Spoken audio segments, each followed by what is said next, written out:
ایک سوال جو مجھ سے اکثر کیا جاتا ہے کہ آج عالم اسلام پورا تباہی کے دہانے پر کھڑا ہے،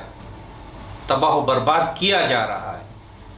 تو ایسے میں اللہ تعالیٰ مسلمانوں میں قیادت کو کیسے بھیجے گا؟ یہ کیسے ممکن ہوگا کہ وہ بشارتیں جن کا وعدہ مسلمانوں سے کیا گیا ہے؟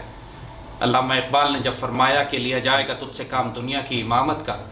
تو پاکستان اور امت مسلمہ کا دوبارہ احیاء کس طرح ہوگا؟ تو ان کے لیے تاریخ اسلام میں ہم کو خلافت عثمانیہ کے آغاز اور عروج میں ایک شاندار قصہ اور نصیحت ملتی ہے۔ آج کل ارطغرل ڈرامے کی وجہ سے لوگوں کو خلافت عثمانیہ کے آغاز کے بارے میں تھوڑا بہت اندازہ تو ہے، لیکن اس کا پورا پس منظر معلوم نہیں۔ آئیں آج آپ کو اس حیرت انگیز قصے کے بارے میں بتاتے ہیں۔ مسلمان تہذیب وہ جس دور میں عباسی خلافت اپنے آخری دور میں تھی، اس وقت مسلمان تہذیب مکمل زوال اور گراوٹ کا شکار ہو چکی تھی۔ مسلمانوں میں انتشار تھا، فساد تھا، دین ان کے ہاتھ سے جا چکا تھا، قومیت، لسانیت اور فرقہ واریت میں پوری امت مسلمہ تقسیم ہو چکی تھی، جگہ جگہ کمزور مسلمان ریاستیں کھڑی ہوئی تھیں، اور ایسے میں جب مسلمانوں نے توبہ کرنے سے انکار کر دیا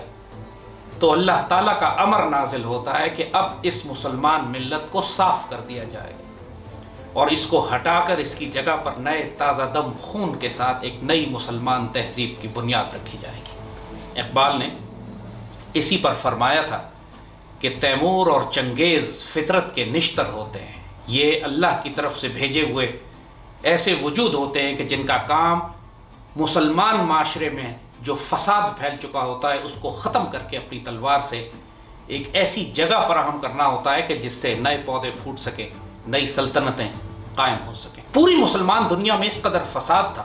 جیسے کہا اس قدر زوال تھا کہ اب ان پہ تقریباً توبہ کے دروازے بند ہو چکے تھے۔ منگولیا سے چنگیز خان نکلتا ہے اور آندھی اور بگولے کی طرح اس کی فوجیں لاکھوں کی تعداد میں پوری مسلم تہذیب کو رونتے ہوئے گزرنا شروع کر دیتی ہے۔ سمرقند اور بخارا اور ایشیا وسطی کی تمام مسلم تہذیب کو جلا کے راکھ کرتا ہے، پھر خوارزم شاہ کی پوری سلطنت کو تباہ و برباد کرتا ہے، اور پھر بڑھتا ہوا بغداد کے دروازے تک آ پہنچتا ہے جہاں عباسی خلافت ہوتی ہے۔ اس کے آس پاس سلجوق حکمران بھی ہوتے ہیں اور ایوبی بھی، اور پھر مختلف چھوٹے چھوٹے قوانین اور ملک جن کی حکومتیں ہوتی ہیں۔ اس سارے طوفان کے نتیجے میں ایشیا وسطی سے ایک چھوٹا سا قبیلہ نکلتا ہے جو تاتاریوں کے مقابلے پر مشکل سے جس کے 150 یا 200 خیمے ہوتے ہیں، اور اس قبیلے کے لیے ممکن ہی نہیں ہوتا کہ وہ تاتاریوں کے لاکھوں کا لشکر کا مقابلہ کر سکے۔ وہ صرف اپنی جان بچانے کے لیے سینٹرل ایشیا سے نکلتا ہے اور مختلف علاقوں سے ہوتا ہوا بالآخر شام سے ہوتا ہوا آج کے موجودہ ترکی کے جنوب میں داخل ہو جاتا ہے۔ ایک جانب تاتاری ان کی پشت پر ہوتے ہیں اور دوسری جانب سامنے سے صلیبی۔ ایسے تمام اس ماحول میں جو آج آپ ارطغرل ڈرامے میں دیکھ رہے ہیں، ان کا ایک شیر اور دلیر شہزادہ ارطغرل اور اس کا سمجھدار باپ سلیمان شاہ، وہ اپنے قبیلے کو لے کر جرأت و دلیری کے ساتھ لڑتے ہوئے اپنا راستہ بناتے ہوئے بچتے ہوئے نکل رہے ہوتے ہیں۔ ایسے میں چاروں طرف ان کی مسلم دنیا میں تباہی مچی ہوتی ہے۔ بغداد کی خلافت ایسے تباہ کی جاتی ہے کہ 15 لاکھ کی آبادی کے شہر میں ایک شخص بھی زندہ نہیں بچتا۔ پہلے دجلہ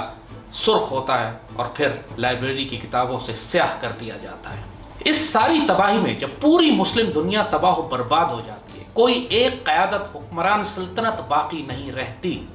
ایسے میں اللہ تعالیٰ وہ جگہ خالی کر دیتا ہے ایک شیر اور دلیر کے لیے کہ جس کو اللہ تعالیٰ نے چنا ہوتا ہے آئندہ آنے والی ذمہ داری کے لیے۔ اس چھوٹے سے قبیلے، اس مشکل سے 150-200 خیموں والے چھوٹے سے قبیلے کے سربراہ ارطغرل، اس کو اللہ تعالیٰ ایسی جگہ لا کر کھڑا کر دیتا ہے۔ اس سارے فساد میں وہ پوری تخریب جو اسلامی معاشرے کی ہوتی ہے،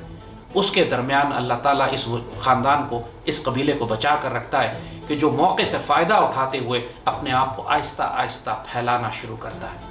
اللہ ان کے لیے راستے نکالتا ہے، اللہ ان کی حفاظت کرتا ہے، اور وہ جو دنیا میں کوئی توقع نہیں کر سکتا تھا کہ جہاں بڑی بڑی سلطنتیں تباہ و برباد ہو گئیں، وہاں ایک 150 خیموں والا چھوٹا سا قبیلہ کس طرح اپنی جگہ بناتے ہوئے اپنی دلیری، شجاعت اور بہادری کے ذریعے دوسرے قبیلوں کو اپنا حلیف بناتے ہوئے تمام شکست خوردہ مسلمان ریاستوں کی کھنڈرات پر یہ آہستہ آہستہ اپنی حکومت بناتے ہوئے پھیلنا شروع کرتا ہے، اور 150 سال کے عرصے میں ارطغرل کا بیٹا عثمان اور عثمان کے بعد آنے والے سلطنت عثمانیہ کے سلاطین آہستہ آہستہ اتنی طاقت حاصل کر لیتے ہیں 150 سال کے عرصے میں کہ پوری مسلم دنیا کی قیادت ان کی جانب دیکھنا شروع کر دیتی ہے۔ 1453 میں استنبول کا شہر فتح ہوتا ہے اور اس کے بعد بلا شرکت غیر پوری مسلم دنیا کی قیادت عثمانی ترکوں کے پاس آ جاتی ہے، اور اس کے تقریباً 100 سال کے بعد خلافت کا مرکز بھی جب بغداد ختم ہو جاتا ہے اور لوگوں کو خلافت کے خلیفہ کی ضرورت ہوتی ہے، اس وقت یہ فیصلہ کیا جاتا ہے تمام مسلمان دنیا کے علماء کی جانب سے کہ اب چونکہ ترک تلواریں مسلمانوں کی عزت اور آبرو اور حرمین شریفین کا دفاع کر رہی ہیں، لہٰذا خلافت کا منصب بھی اب ترکوں کی جانب بھیج دیا جائے۔ آج بھی مسجد نبوی میں جو سنگ مرمر کا منبر لگا ہوا ہے وہ سلطان مراد کا بھیجا ہوا ہے، جو 1517 میں انہوں نے استنبول سے مسجد نبوی کی جانب روانہ کیا تھا، اور اس کے بعد اگلے 400 سال تک ترک تلواریں امت مسلمہ کا دفاع کرتی رہیں۔ اس پورے قصے سے ہمیں سبق کیا ملتا ہے؟ ہمیں سبق یہ ملتا ہے کہ اقبال نے جب یہ بات کی کہ فطرت خود کرتی ہے لالے کی حنا بندی، ایک مرد مجاہد کا کام یہ ہوتا ہے کہ اپنے آپ کو جہاد کے لیے تیار رکھے، اللہ کے دین کی سربلندی کے لیے اپنے آپ کو سربکف رہے، سرفروشی اور جانثاری کے ساتھ سیدی رسول اللہ کا وفادار رہے، اور اللہ تعالیٰ پھر اس کے لیے راستے نکالتا ہے، اللہ تعالیٰ اس کی حفاظت فرماتا ہے، اور جہاں پوری دنیا میں تباہی مچی ہوتی ہے پھر اللہ تعالیٰ ایسے وجود کو چن لیتا ہے، اس ویرانی میں، اس تباہی میں امت کی قیادت کرنے کے لیے ایسے وجود کو پھر موقع دے دیا جاتا ہے کہ قیادت کا تاج اس کے سر پہ سجا دیا جائے۔ آج بھی امت مسلمہ کے ساتھ جو ہو رہا ہے اس میں آپ کو عثمانی ترکوں کی تاریخ میں بہت سبق ملے گا۔ اس وقت تباہی کا دور ہے، اسی طرح جس طرح ہلاکو خان اور چنگیز خان اور صلیبیوں نے آ کے پوری مسلم دنیا کو تباہ و برباد کیا تھا، آج مسلمان ملت اسی دور سے گزر رہی ہے۔ مایوس مت ہوں، یہ اللہ کا وعدہ ہے، اللہ کا یہ دین ختم نہیں کیا جا سکتا۔ اللہ اور اس کے رسول صلی اللہ علیہ وآلہ وسلم نے جو بشارتیں اور خوشخبریاں ہمیں دی ہیں انہوں نے ہو کر رہنا ہے۔ غزوہ ہند بھی ہوگا، خلافت الحم منہاج النبوہ بھی قائم ہوگی، بیت المقدس شریف بھی مسلمان دوبارہ واپس لیں گے، لیکن اللہ یہ کام جن مجاہدوں سے لے گا ابھی ان کے آنے میں کچھ وقت ہے۔ اب یہ وقت تخریب کا دور ہے، یہ وہی وقت ہے کہ جب چنگیز خان اور ہلاکو خان کی فوجیں مسلم دنیا کی صفائی کرتی پھر رہی تھیں، اور اس سارے فساد کے دوران اللہ تعالیٰ اس چھوٹے سے قبیلے کی حفاظت کر کے اس کو چھپا کے رکھا ہوا تھا کہ وقت آنے پر اس کو قیادت دی جائے گی۔ آج بھی ایسے ہی ہو رہا ہے،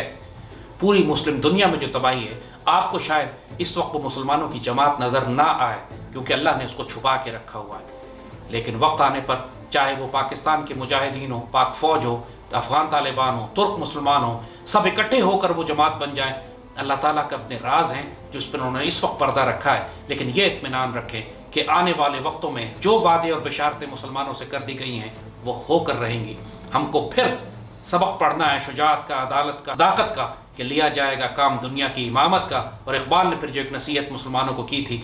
کہ اب اللہ تعالیٰ جس جماعت سے کام لے گا اس میں شکوہ ترکمانی بھی ہوگا، ذہن ہندی بھی ہوگا، نطق عربی بھی ہوگی، یعنی یہ تمام مسلمان تہذیبیں جب مل کر اکٹھی ہوں گی انشاءاللہ۔ فی الحال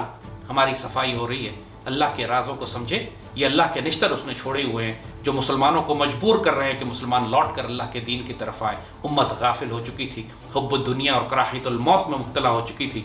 اور اب اس کو تنبیہ کی جا رہی ہے، اس کی صفائی کی جا رہی ہے، لیکن انشاءاللہ آنے والے وقتوں میں ایک شاندار مستقبل ہے۔ اپنے آپ کو تیار رکھیں، شیروں اور دلیروں کی طرح اپنے آپ کو تیار رکھیں کہ ایسا نہ ہو کہ جب وقت آئے تو مسلمان خوفزدہ ہو کر، گھبرا کر اللہ کے اس فضل کا انکار کر دے جو اللہ آپ کی جانب بھیج رہا ہے۔